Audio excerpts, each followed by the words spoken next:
ওনাদের উঠে পড়েছে দেখতেই পাচ্ছেন। আর এই যে আমার ছেলে উঠে বসে আছে, কাশি হচ্ছে বেশ ভালো রকমই। নমস্কার, নতুন একটা ভিডিও নিয়ে চলে আসলাম। আজকে অনেকটা দেরি হয়ে গেছে উঠতে, মাসি কাজ করে এই মাত্র একটু আগে চলে গেল।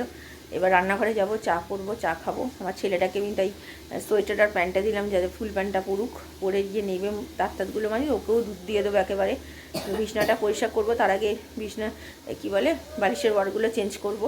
তো আপাতত আগে গিয়ে চাটা খাই, আমার হাজব্যান্ড বাথরুমে গেছে, তো ওইগুলো মেলে টেলে দিই, তারপরে আমি রান্নাঘরে গিয়ে চাটা করে তারপরে ইয়ে করবো। তো এই হচ্ছে ব্যাপার। আজকে রান্না বলতে গেলে মাছ বের করে রেখেছি, এই কাতলা মাছ যেটাকে বলে, কাতলা মাছের দেখি ঝোল কিছু একটা করব। তো কী করবো এখনও জানি না, আলু দিয়ে করব কী দিয়ে করব জানি না। তো যেটাই হোক ভালো হোক সেটাই করব। ছেলেটা যেহেতু একটু মুখে ঝাল ঝাল মানে খেতে চাইছে, সেই জন্য একটু এই করব রান্না। আর রাত্রির জন্য তো চাপ রেখে দিয়েছি, রাত্রিরে চাপটাই খাবো আর রুটি করাবো, তাহলে হয়ে যাবে। আর আমার ছেলে কালকে খুব ভালো খেয়েছে, তাই না বাবা? ও খুব ভালো খেয়েছে কালকে বিরিয়ানিটা, ঝাল ঝাল আমাদের। হ্যাঁ, নাক দিয়ে জল বেরোচ্ছে? ও তো ঠান্ডা লাগলে তো হবে বাবা। তুমি উঠে পড়ো, উঠে পড়ো, উঠে পড়ে জামা প্যান্ট পরো, এই সোয়েটারটা প্যান্টটা পরো, পরে চলো। তো ঠিক আছে, চলুন রান্নাঘরে যাওয়া যাক। এখন দিন শুরু হলো, ওর স্যার আছে আজকে, বিকেলে আন্টি আছে, বিকেলে আন্টি ডাক্তার দেখাবো বলে বিকেলে আন্টিকে আমি 8টার সময় আসতে বলেছি, 7টার জায়গায় 7টা থেকে যেহেতু ডাক্তার বসে। তো কালকে রাত্রিবেলায় ফোন না SMS করে দিয়েছি, দেখেও নিয়েছে, আমার সাথে কথাও হয়ে গেছে। তো একদিকে নিশ্চিন্ত যে কাল ডাক্তারটা দেখানো হয়ে গেলে আমার শান্তি, ওষুধটা প্রপারলি পড়েই যাবে। তো ঠিক আছে, চলুন রান্নাঘরে যাওয়া যাক আগে, তার আগে জামা কাপড়ের ব্যবস্থাটা করি। তো চলুন পরে আসছি। চা করতে চলে এসেছি আজকে, আমার আর আমার হাজব্যান্ডের চা। মাসি চলে গেছে, আর সে তো আগেই বললাম। আর এখানে দুধ জাল দিতে বসিয়ে দিয়েছি, আর এখানে চাল আছে ভেজানো, মাছ রোজকার মতো বের করে রেখেছি, বরফ হয়ে রয়েছে পুরো, মাছ ছাড়াতে দম বেরিয়ে যাচ্ছে আমার কদিন ধরে। আর এখানে আদা দিয়ে দিয়েছি, চিনিও দিয়ে দিয়েছি, তো চলুন। আর এখানে ছেলের দুধ রেখে দিয়েছি। এই যে আমার চা ফুটে এসছে, আর এদিকে আমার ছেলে দেখুন, যাও ওকে, ও দাঁতগুলো মাজুক ততক্ষণ, দাঁতটা, ততক্ষণে আমি ওকে এটা চাটা খেয়ে নিই, ওকে দুধটা দেবো। এই যে আমাদের চা রেডি, আর এখানে দুধও মোটামুটি ফুটতে শুরু করবে। তো চলুন এটা হতে থাক, ততক্ষণে চাটা খাই।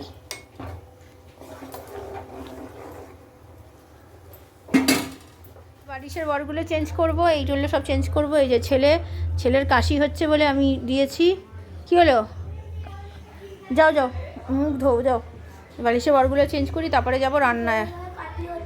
হ্যাঁ জানি বাবা, ডাক্তারের কাছে আজকে তো নিয়ে যাওয়া হবে। বলো, দেখেছেন কাস্তে কাস্তে বেঁকে যায় বেচারা, শ্বাসকষ্টের প্রবলেম না, ওর জন্য আজকে সেজন্য ডাক্তার দেখিয়ে নেবো। জ্বরটা কমলো, কাশিটা বাড়লো। এসছি এখানে, ভাত বসিয়ে দিয়েছি, তেল বসিয়ে দিয়েছি, এই পাঁপড় ভাজবো বলে, কারণ কি ডাল আছে। আমার হাজব্যান্ড বললো এই ডাল দেখুন বরফ হয়ে গেছে পুরো ডাল, তো ডাল আছে। আর এই মাছের ঝাল করব, এই জন্য পেস্ট করে নিয়েছি। সেরকম তেলটা গরম হোক, সর্ষেটা ভেজানো হয়নি, সর্ষেটা ভিজিয়ে দিই, দিয়ে দিই। কটা ভেজেছি আগে, আরও কটা ভাজি। এই যে চলুন, ছেলের স্যার এখনও আসেনি, ছেলের সকাল থেকে বেশ কাশিটা হচ্ছিল, এখন ওষুধ দিয়েছি, ইনহেলার দিয়েছি, আগের থেকে একটু কাশিটা কম আছে। তো আজকে ডাক্তার দেখিয়েই নেবো। মাছ ভাজতে দিয়ে দিয়েছি, আর এখানে ভাতও ফুটছে, ভাত আর একটু হবে। আর এদিকে আমার তো ভাজা হয়ে গেছে আমার পাঁপড়, এবার ভাতটা মেশাবো। এদিকে আমার ভাত হয়ে গেছে, আর এইদিকে আমি কালো জিরে ফোড়ন দিয়ে তেলের মধ্যে টমেটো পেস্টটা দিয়ে দিলাম। এবার নুন দেবো, দিয়ে তারপরে একটু জল দিয়ে মশলা দেবো। মশলা দিয়ে দিয়েছি, হলুদ গুঁড়ো, লঙ্কার গুঁড়ো, জিরে গুঁড়ো, নুন তো আগেই দিয়েছি, মিষ্টি দিয়েছি সামান্য কালারের জন্য। এটা ভালো করে ইয়ে করে নেবো, কষিয়ে নেবো, নিয়ে মাছটা দেবো। হয়ে গেছে আমার, সর্ষের কড়াটা দিয়ে দিয়েছি গোলা, এবার এটাকে নামিয়ে ফেলবো। এই যে আমার মাছের ঝাল রেডি। চলুন পরে আসছি, খাওয়াতে নিয়ে যাচ্ছি। ডাল দিয়ে একটু পাঁপড় ভাজা আর মাছের ঝাল, ছেলেকে খাইয়ে দিয়ে যাবো স্নান করতে। আমার হাজব্যান্ডের খাওয়া হয়ে গেছে, তো আমি তারপরে পরে খাবো, আমার স্নান করতে অনেক দেরি আছে, এখন ওই 1:45 বাজে। ছেলেকে খাইয়ে নিয়ে তারপরে আমি খাবো। এই যে খেতে চলে এসেছি আমি, এখন বাজে 2:45, ছেলেকে খাইয়ে আমি স্নান টান করে এই এখন এসেছি। এবার আমি খাবো, ভাতটা গরম করতে দিয়েছি। তো চলুন, আজকে আর আমি এটা খাবো না, মাছের ঝালটা আমি ছেলের জন্য রেখে দিই, ও একটু পছন্দ করে। আমি শুধু পাঁপড় ভাজা দিয়ে অল্প কটা দুটো ভাত খাবো। তো ঠিক আছে, চলুন পরে। শুবি না তুই একটু? ডাক্তারের কাছে যাবি তো, একটু শুয়ে নে না, 4টে তো বাজতেই চললো। ঘুম পাইনি বললে হবে? মোবাইল দেখলে হবে? একটু ঘুমিয়ে নিলে যে কাশিটা হচ্ছে একটু তো শান্তি পাবি শুলে। যা একটু শুয়ে নে যা যা। কষ্ট হচ্ছে কি? কোনো অসুবিধা হচ্ছে? তাহলে গুড ইভিনিং। এখন 4টে বাজতেই চললো শুনলেন। তো খাওয়া দাওয়া সেরে নিতে উঠতে উঠতে আমার 3টে 10-15 হয়ে গেছে, আজকে দেরি হয়ে গেছে। তারপরে ছেলেটার শরীরটা যেহেতু ভালো না, তো কাশছে, এমনি জ্বর টর আর আসেনি, কিন্তু কাশিটা রয়েছে। তো আজকে ডাক্তারটা দেখাবো। তো ডাক্তারটা দেখিয়ে নিলে একটা ওষুধ যদিও আমি চালু করে দিয়েছি, ওই ডাক্তারই ওষুধ দিয়েছিল কাশি হলে বলে ওষুধ নিয়েছিলাম, তো সেই ওষুধই দিচ্ছি। তো কাশিটা যে খুব আছে সেটা নয়, কিন্তু আছে, ভালোই আছে। তো এটা সময় তো লাগবেই, 2-1 দিন তো সময় তো লাগবেই সারতে। তাই জন্য ভাবছি আজকে যখন সোমবারে বসেন তো দেখিয়ে নিই ওনাকে, তাহলে দেখিয়ে নিলে আর সামনে 1 জানুয়ারি, কাল বাদে পরশু। এমনিতেই এই বছরটা যা গেল, যা বাজে যাচ্ছে, এমনিতেই মানে শরীর খারাপ, সব কিছু মিলিয়ে ভালো লাগছে না, মন মেজাজ একদম ভালো নেই।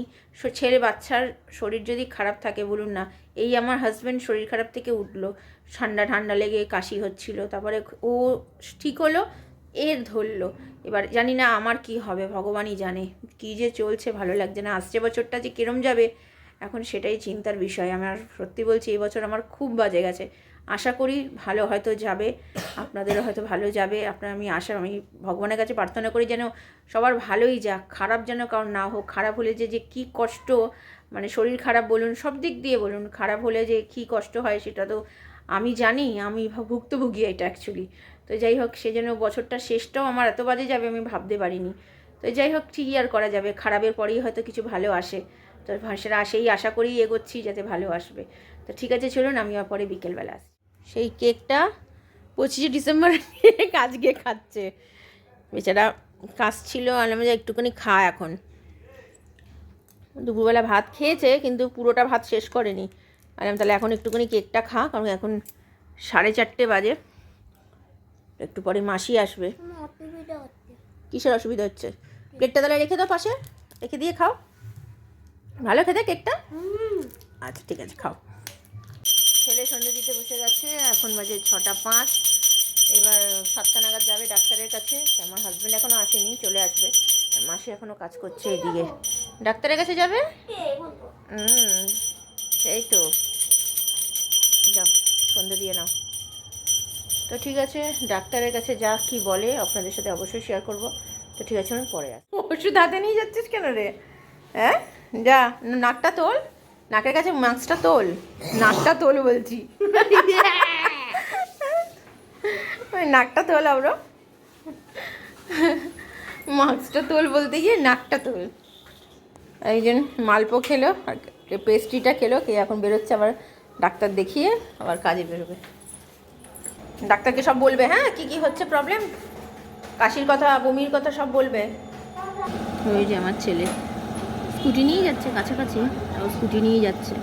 আজকে অমাবস্যা, আমার হাজব্যান্ড এসে এখন বললো যে পুজো হচ্ছে অনেক জায়গায় দেখলাম, তাই জন্য জানতে পারলাম আজকে অমাবস্যা।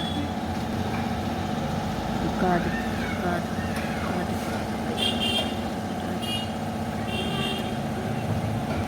চলুন, জল ভরে নিচ্ছি। আর ওইদিকে আমার মানে করে নিয়েছে, আমার ছেলে চলে এসছে ডাক্তার দেখিয়ে। ডাক্তার ওষুধ দিয়েছে, বললো এমন কিছু হয়নি, যা মানে ভাইরাল ফিভার হয়েছে বলে তার জন্য কাশিটা ধরে নিয়েছে, এমনি কিছু নেই। ওষুধ দিয়েছে। বাবা, এটা আবার কি? আমি বললাম এসে, এখন বললাম অরিও বিস্কুটটা খা, আবার ওষুধ আছে, খাবার আগে ওষুধ আছে, তখন 8:30 9:00 নাগাদ খাওয়াবো। তো চলো খাও। তো এইটাই জানানোর ছিল। মোটামুটি ডাক্তার বললো কোনো অসুবিধা নেই। বেড়ে নিয়েছি খাবার, এটা আমার হাজব্যান্ডের, এটা আমার ছেলের। তো বেড়ে দিয়েছি। চলুন, এখন 10:30 বাজে, খাওয়া দাওয়া সেরে নিই। ছেলের কাশিটা আবার একটু বেড়েছে, তো ওষুধ দিয়েছি, আবার ওষুধ দিতে হবে, ইনহেলার দিতে হবে। তো চলুন খাওয়া দাওয়া সেরে নিই পরে। দেখেছেন এই যে এই অবস্থা। কিরে, কেমন লাগছে শরীর? খুবই কাশি হচ্ছে, তাও ডাক্তারের কাছে যাওয়ার আগে কাশিটা একটু কমই ছিল, তো আসার পর থেকে দেখছি বেশ ভালোই কাশছে। একটা বমি হবে, যতবার এরকম কাশাকাশি করে তারপরে একটা বমি করে, তারপর একটু কমে। তো ওষুধ সবে পড়েছে, এখন 1 দিন 2 দিন তো সময় লাগবে। তো কী যে সময় বাজে যাচ্ছে আমার আর ভালো লাগছে না সত্যি কথা বলতে। খাওয়া দাওয়া হয়ে গেছে, খুব ভালোই খেয়েছি, চাপ দিয়ে রুটি, জামা কাপড় ভেজানো সব কাজ হয়ে গেছে। ভিডিওটা তাহলে আর বড় করছি না, ভালো লাগলে লাইক শেয়ার সাবস্ক্রাইব করবেন। তাকে নতুন একটা ভিডিও নিয়ে চলে আসবো। আপনারা ভালো থাকবেন, সুস্থ থাকবেন।